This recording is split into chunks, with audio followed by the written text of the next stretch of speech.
possession-style offense, burning a lot of time off the clock. Third period, under a minute to go. Well, they're going to stay with that formation, clearly.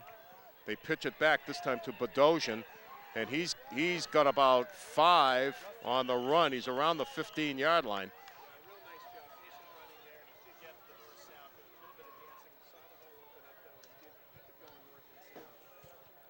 Maybe 4, 2nd and 6.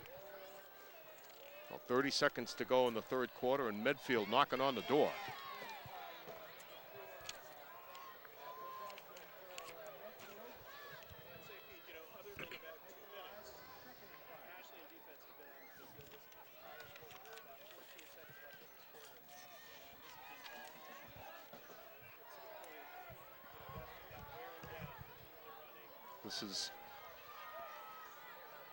This is Donnelly, and Donnelly is going to have another first down. He's around the 6, so it'll be 1st and goal as time expires in the third quarter. At the end of 3, it's Medfield 7 and Ashland 6. I'm seeing just a hint of the Ashland defense wearing down, Paul. Spent a lot of time on the field. That quick turnover has left them out there for 6, 7, 8 minutes here in this third period. And they've got a lot of work to do with Medfield on the 6.5-yard line. We're going to move to the other end of the field. The teams are going to change sides. 7-6. Medfield leading 11 minutes to go in this game. If there is a tie, they do play overtime. How it exactly works, I couldn't tell you. We've never had an overtime game here at the Grump. More interesting proposition, thinking ahead, if Medfield scores a touchdown, you wonder if they'd go for the 2-point conversion. Yeah, if they score, they'll be ahead by 7. If they go for 2, that pretty much ices it if you get a 9-point lead. If you go for 1 and make it, you can't really lose. You can't really lose in regulation. You could be tied. Of course, anything can happen with 11 minutes to go, but points are at a premium tonight. They have been. 1 touchdown for each team. And for Ashland, the 2nd week in a row. Although, frankly, I think they'll walk away from this game with good offensive numbers. They've moved the ball. They moved the ball in the air, yeah, and they've got some rushing yards as well.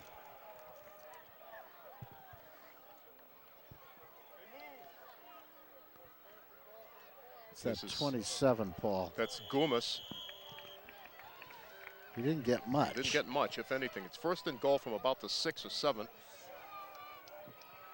we'll see what they do. Stake isn't moving. So there it goes. Moved 1.5 feet. So it'll be 2nd and goal. Stake looks to be just inside the 5.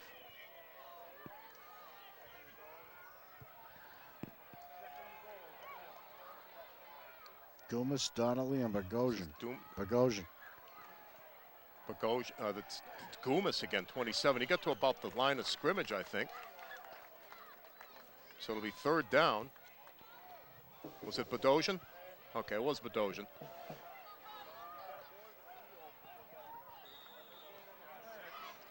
He lost a few inches. Ball's now outside the 5. And now it's 3rd down. Bedosian and Goomis go out.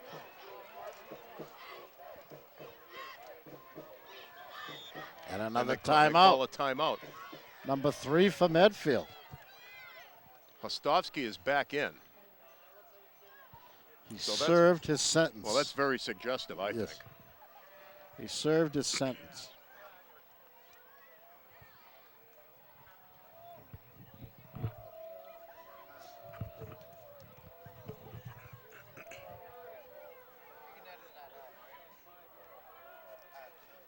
Justin Carrot calls the defensive signals for Ashland. Clocker spread out. Smith 59, Proya 72, Slane 62, Britton is 80. So they spread their formation this time. They have receivers to the right side. Let's see what happens. Swain hands it off again to Donnelly coming around, and he's going to be stopped. He picked up a couple, I think, but it'll be fourth down. They went to their bread and butter guy, Paul, and he ran hard, but he did not get into that end zone. From what I can see, the line of scrimmage is going to be around the 2, and it's fourth down. Can the Clockers do it again? They did it once in the red zone already tonight. Let's see. Donnelly is in there. Goomis is in there. Bedosian. McClay, the receiver, but that seems moot. It's Donnelly. It's Donnelly, and he's got it. Touchdown. Just enough to get in. He found the hole. It was just big enough. He cut through.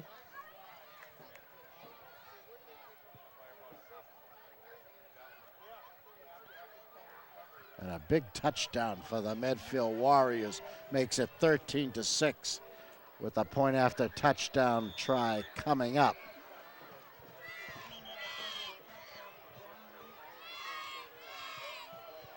I could have pretty much guaranteed you that Donnelly was going to get the ball there. That was the smart play. He's your best, you go with your best.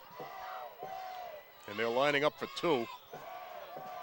Hostovsky is in there. Big play for Ashland. The lone setback is Hostovsky. Hand it. No, it's Swain going to throw, and it's... I think it hit the ground. Nope, they gave it to him. No instant replay, Paul. It's McClay. He acted as though it hit the ground, and he tried to sell that catch a little too hard. But the officials, of course, much closer than us. You hope. A huge play for Medfield, 15-6. Ashland now needs 2 scores. The good news is they have 8 minutes and 55 seconds, plenty of time to do it, but they might need a big play to ignite them if they're going to come back tonight at the Grump.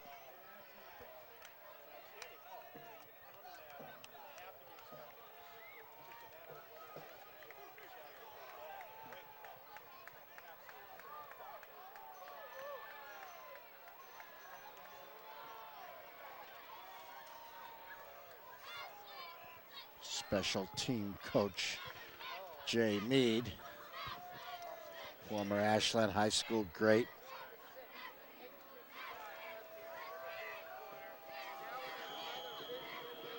Trying to devise some way the Clockers can break one here. Andrew Reinhardt, 18, is the kickoff man as he steps forward, gets his foot into it. This is Gutierrez with the ball. He's got Ashland's touchdown. So Ashland will take over in reasonable field position, and they need 2 scores. Could be worse. Your own 40, that's not too bad.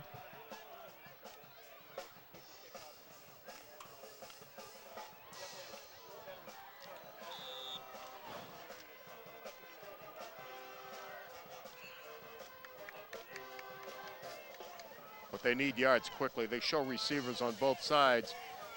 And it's quick hit to Gutierrez. Gutierrez all the way to the 39-yard line of Medfield. 21-yard gain. Beautiful slant pattern, and caught it and went. And again, only had 1 guy to beat.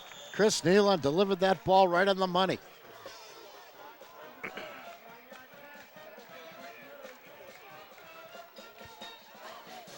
So Ashland working now from Medfield's 39-yard line.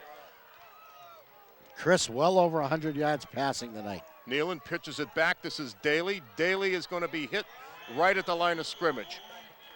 Kyle hasn't been able to find any running room, although he almost broke one from the goal line at the very end of the first half. No, it hasn't been his night, so it's 2nd and 10. Karat comes to the bench. Gutierrez into the game. Gutierrez has been very effective again tonight. Very effective ball player. Santaski going to the Santaski is actually lined up as an end. He and Britton tight ends. And they call timeout. Chris wasn't ready. Something he saw he just didn't like. He got to the line of scrimmage and said, wait a minute, we don't know what we're doing here. Now he's all set. Well, Jeff Nealon comes in, 34.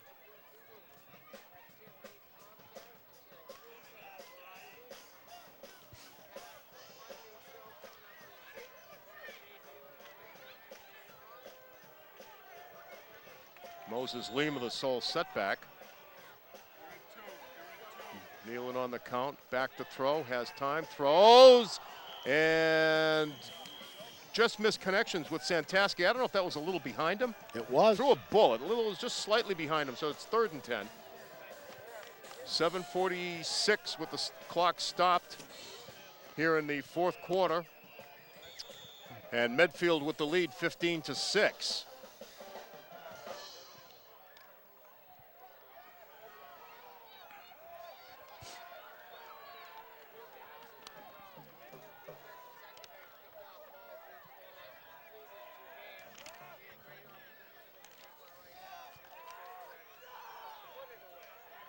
Gutierrez and Santaski. Moses Lima lined up in the slot. Nealon with time. Now he rolls, looks, throws, and it's tipped and incomplete. Intended receiver down there was Britton, actually. Running a nice pattern from the tight end spot, but it was incomplete, so it'll be 4th down and 10. And I'll tell you, partner, this is about the ball game from Ashland's perspective, because if they cough it up, there's not a lot they can do.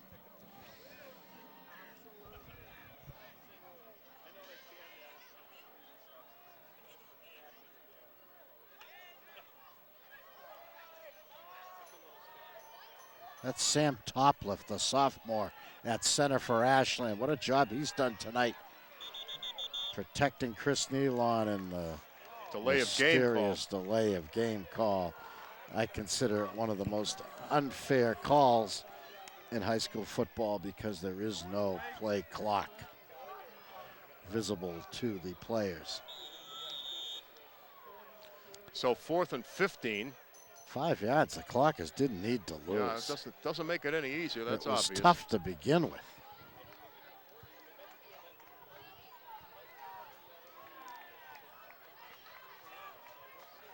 So it's Nealon in the shotgun, and he's blitzed. He gets it out, complete, and in and out of the hands of Karat. Oh, what a beautiful call! Clockers working from the shotgun, something that I don't think they've done all season. Karat was open. The pass wasn't perfect, but it was there. It was there. Justin couldn't catch it. So the ball goes over on downs. It'll be Medfield ball with 7:15 to go here in the football game, and they'll be working from their own 43-yard line. Ashland defense being called on once again to come up big. Clockers need 2 scores. Don't worry about that second one till you get the first. Oh, Medfield in their diesel formation again. Pitch back to Donnelly, trying to roll right, but he's going to be hit, gets about a yard, and he's dropped at the 45. So they've got 1,000 variations on that formation, I got to say. Yeah, it's really a nice offense to run.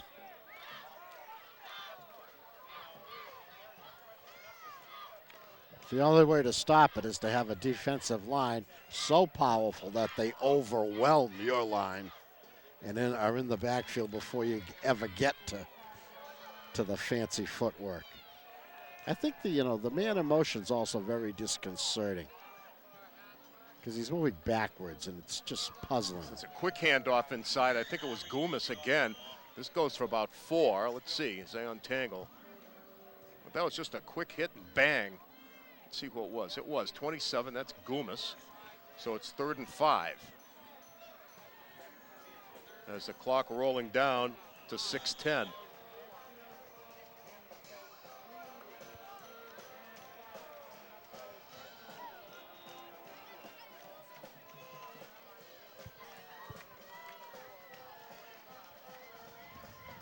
Medfield in good position to run this clock out if the diesel keeps chugging. That was Goomis, and he's very close.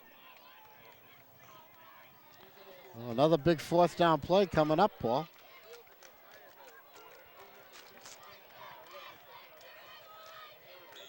It'll be 4th and about 2.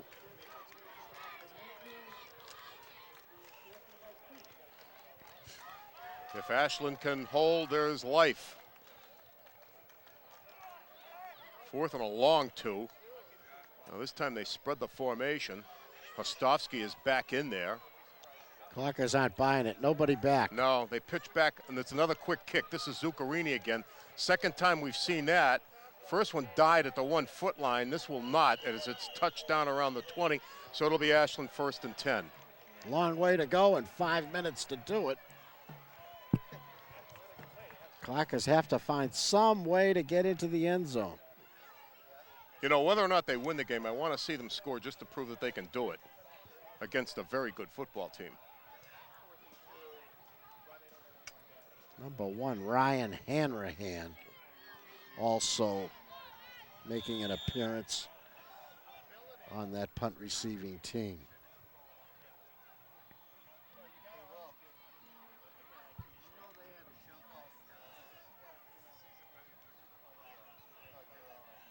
Shotgun. Neyland has some time, steps up, he's going to run it. Whoa. Takes a hit after picking up about 5, so it'll be 2nd down and about 5. No need to take that helmet-to-helmet crash. But he got whacked. Chris is He actually picked up about none 7. the worse for wear. Picked up about 8, so 2nd and 2. Well, you do what you got to do. You take one for the team. Although it's not pleasant to contemplate much of the time. 2nd down play, high snap, but they handle it, and they hand it off to Lima, and let's see, is he close to the 1st down? I think he is. Enough to stop the clock. He's got the 1st down. How about that? So it's 1st and 10 Ashland. That could have been disastrous. Nealon had a sky to get the snap. I thought it might work good for the play, though, because it was the call was the draw, and I thought that might work into the draw play well, but it didn't work out that well, but enough for the 1st down. So the spot is at the 30, down to 4:05 to go in the game. I think Ashland has at least 4 timeouts left. Inside handoff to Daly. Daly with a lot of room. Daly is finally going to be hauled down, but not before he crosses midfield to the 46, 47-yard line. So Jeff Daly picking him up, putting him down. 23-yard Kyle run. Daly, Kyle Daly. And a nice run. That puts Kyle around 50 yards tonight. He's been a workhorse for Ashland all season long. Clockers come into this game 3 up and none down, 3-0 on the season. Daly again, but this time he's hit immediately and might have actually lost a little.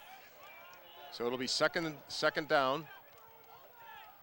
Clockers hoping for the quick hitter. They could sure use a burst to the end zone. Maybe time to go back to Gutierrez on a screen or a slant. Is he in there? He is. He's fast. To our side. He can catch the ball. They hand off again to Daly. Daly is going to be close to a 1st down. I think he's just short, but he's close, depending on the spot. Clock stops. As the officials sort it out, we're under 3 minutes to play. A Medfield player is down.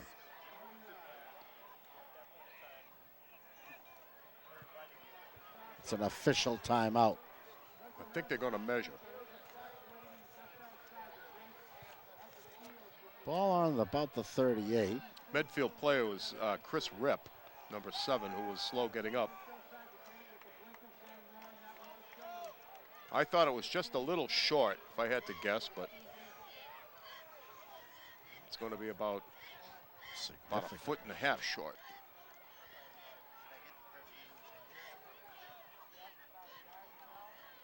So anyway, Rip goes out of the game. So it's third down at less than a yard. Clock is stopped at 2:54. Now the clock is started as Ashland comes to the line. Daly straight ahead, has the first down and then some. So he crosses the 35-yard line. It'll be first and 10 at the 33, 34-yard line. So Kyle Daly picks up the first down. Say this about the Clockers, they will not quit. All of this is these running plays are taking a lot of time off the clock. Gutierrez in motion, but they stay on the ground. This is Daly once again trying to get it outside, and he's going to be pushed out of bounds at about the 27-yard line. So he's going to pick up about 7 on that play. A nice run, but you're right. It's not efficient when you're really up against the clock. But nevertheless, they're doing some things that I think they want to do. And again, against a good team.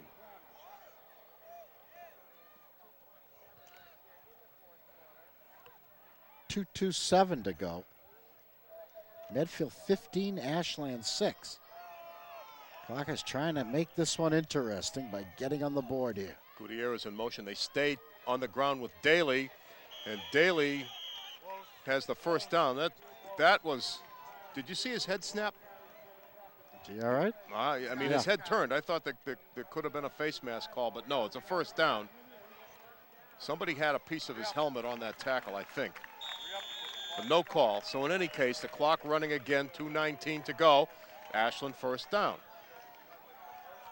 Ball is spotted at the 23. Gutierrez and Santaski are the wideouts. Nealon with time, throws incomplete. He was under pressure. I think he stumbled on his way away from the line. I thought it was hit by the lineman, but I don't know what happened to that. He stumbled a little. The good news is the clock is stopped. Yeah, the clock stops on the incompletion. 2:05. It's second and 10. Left to go.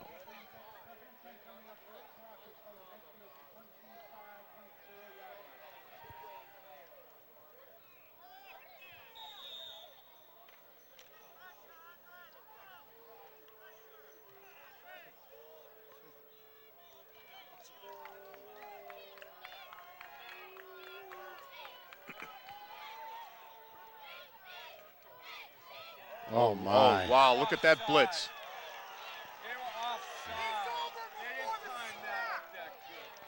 Chris Bailey had the ball.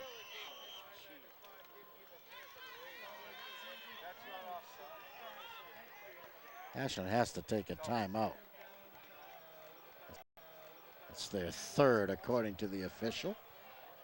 They have 2 left. 1:54 to go. Medfield 15. Ashland 6 on a fallish night in the clock town. Tonight's game being played on September 28th, 2007. 4th game of the season, of the 2007 season for Ashland. They won their first 3. They shut out Weston, they shut out Sharon, and they beat Westwood 7-6, but they've got a deficit of 15-6 here with just 1:54 to go. Well, they've kept the ball on the ground.